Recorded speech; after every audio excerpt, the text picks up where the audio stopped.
Hello everybody and welcome to the Tuesday edition of Video Clips. And first of all, I'm really excited because I mentioned last week that when we hit 25,000 subscribers that we were going to do another drawing, which we did, and give the winner a $200 gift certificate toward our courses. So Rebecca Cody, C-O-D-Y, if you are listening, send me an email or watching, pampopper@msn.com, and we'll show you how to spend that certificate. All right, so congratulations. So next is 30,000, and believe it or not, we're almost at 26,000 now, just in the last couple weeks. So we're gaining ground and accelerating and all that sort of thing. Very exciting, all right?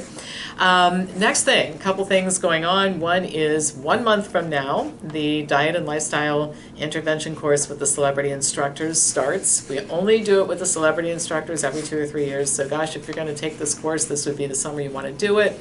And we have some great packages that allow you to take some of our other classes, like the ones on thyroid and PCOS and diabetes and cognitive health and Alzheimer's disease, the microbiome, cannabis, time management, and irritable bowel. Those are things coming up. I'm teaching them all live. I'm committing them to a video platform, but you get to do the live courses if you take them the first time around. So once again, pampopper@msn.com. If you're interested, I'll send you some info, and we can always set up a time to talk if you'd like to do that.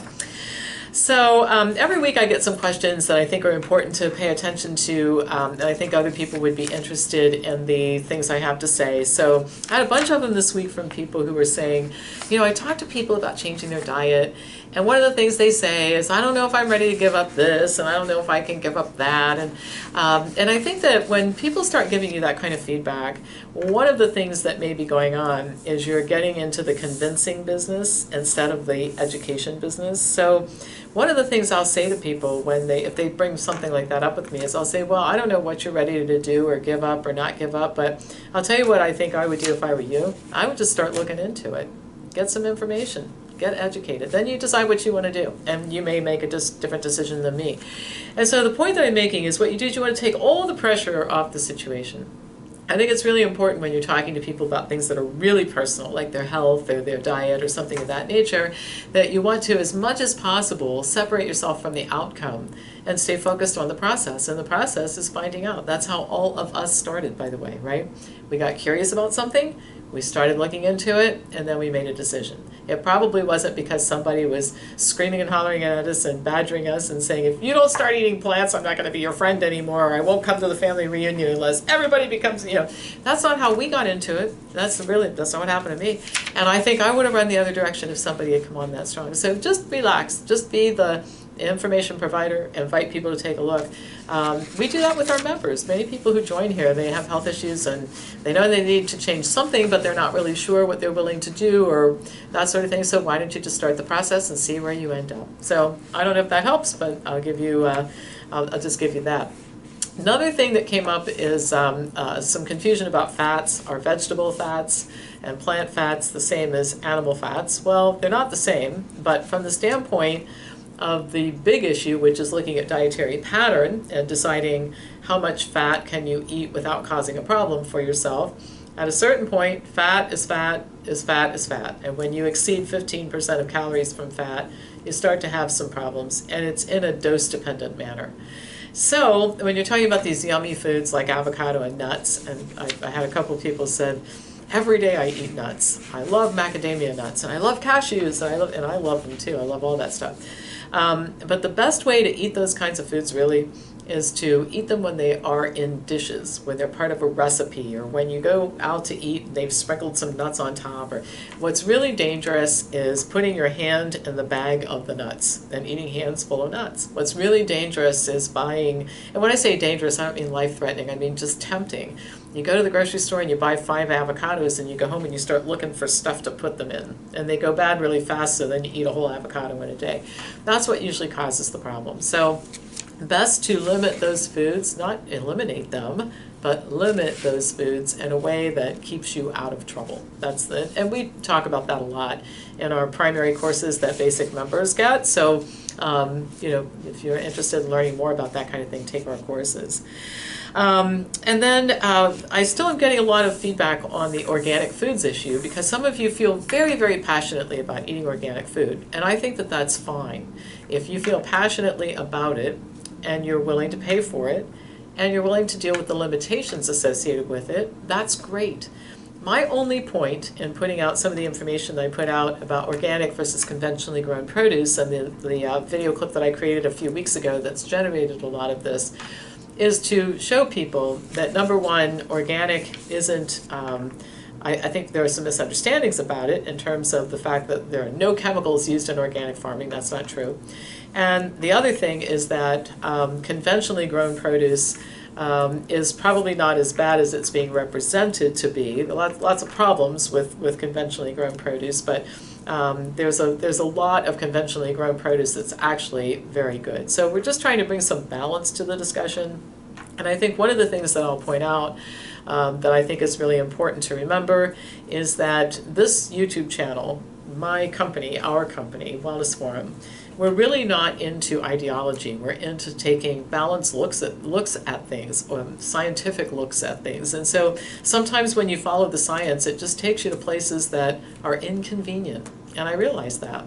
Sometimes I think the reason why some of you get so upset about some of the things that I say is that it interferes with your preconceived notions about what you'd like, the way you'd like things to be. And believe me, some of the research I do takes me to places that are inconvenient from my perspective too. It's not so much lately because I've been doing this for a long time, but I remember in the beginning thinking, gosh, almost everything I used to think is right is actually wrong, and it's an uncomfortable feeling. So anyway, that's what I have to say about that.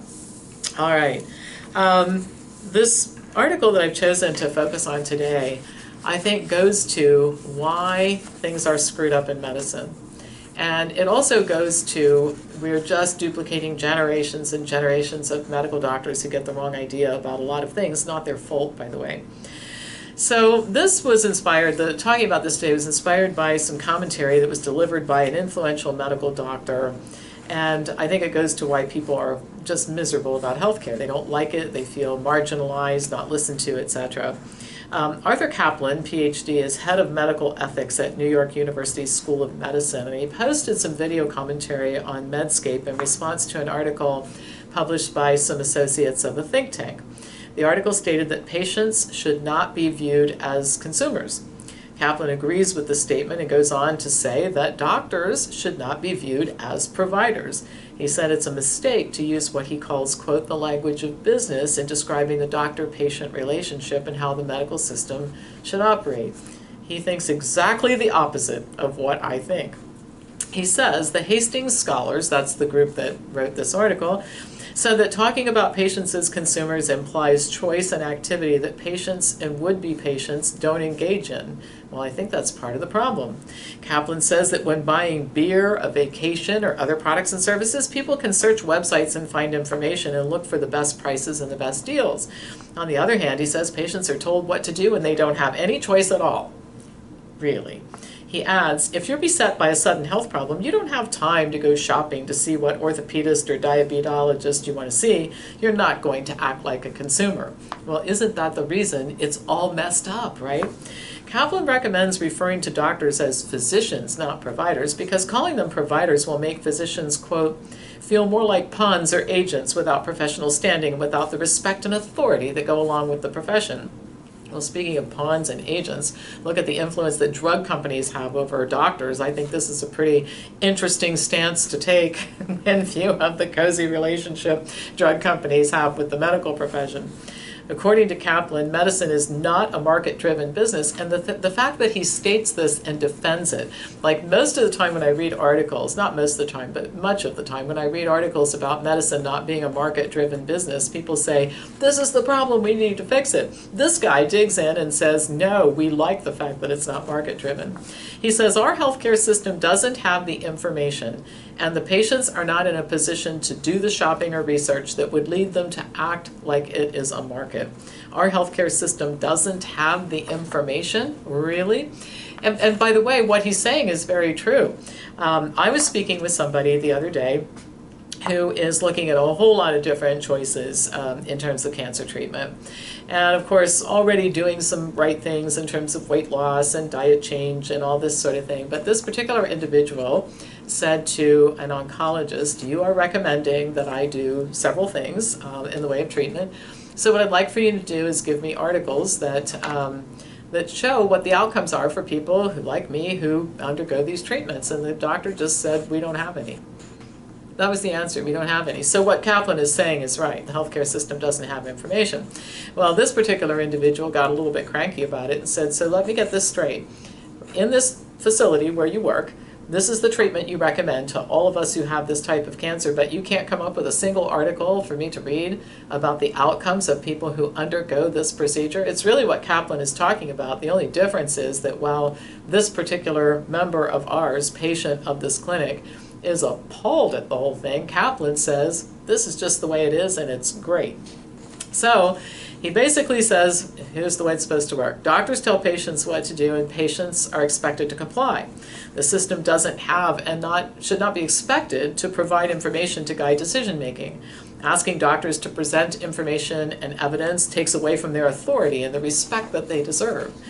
No wonder people are unhappy with the healthcare system. I mean, when I was talking with this individual, first of all, the person was extremely frustrated, which I can understand that, and angry to an extent, like, how stupid, the comment was made, how stupid does this doctor think I am? And I don't know that the doctor is coming from a place of stupidity, thinking people are stupid, as much as just this is the way that medicine operates. And I remember Martin Goldhill wrote a great book about medicine, and the name escapes me right now, and I'll think about it maybe when I'm talking here, but he talked about medicine as being this very strange and unusual animal. It's almost like there's an island out in the middle of the ocean, and that's where medicine lives, and there's a very special language that's spoken on the island, and it's different than the way everything else is done, and he offers, he basically says, he criticizes the fact that this is the case. So I disagree with what Kaplan is saying, and I think it would be Catastrophic Care. That's the name of the book. It's a really good book if you haven't read it. But anyway, I think it would be catastrophic, actually, if other things behaved the way medicine did. Can you imagine if you tried to buy computers or cars or retirement accounts and everybody's expectation would be that you don't get any information, you just need to buy this stuff? So you're sitting with your banker who says, sign this mortgage, and you say, I'd like to know what the interest rate is, and the answer is, I have a degree from Wharton School of Business. Lovely, but I'd like to know what the payment is and the interest rate is.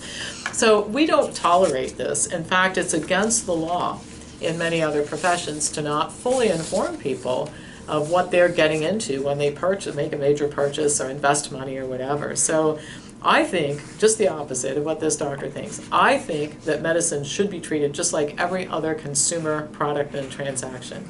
And let's just separate emergency. I think this is very important to say.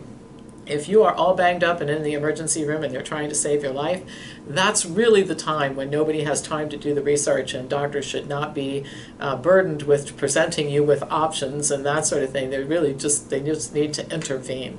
But other than that, that's not most of what goes on in medicine. Other than that, this should be treated like any other consumer transaction with full transparency and information provided. And my gosh, if people would buy medicine like they buy beer and vacations, the comparisons that Kaplan uses here, we'd be a whole lot better off, because I think people that I know are pretty particular about their beer.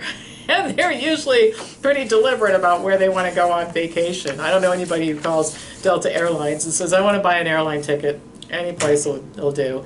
Just tell me, you don't even need to tell me how much it costs. Just charge it to my credit card. Let me know where I'm supposed to show up and pick a hotel, whatever, it's fine with me. Nobody plans a vacation that way, so please don't plan your medical care that way. All right, that's all for today. Hit the subscribe button as usual. Pass this on to anybody who you think might enjoy watching it, and I'll be back to you on Thursday with more news.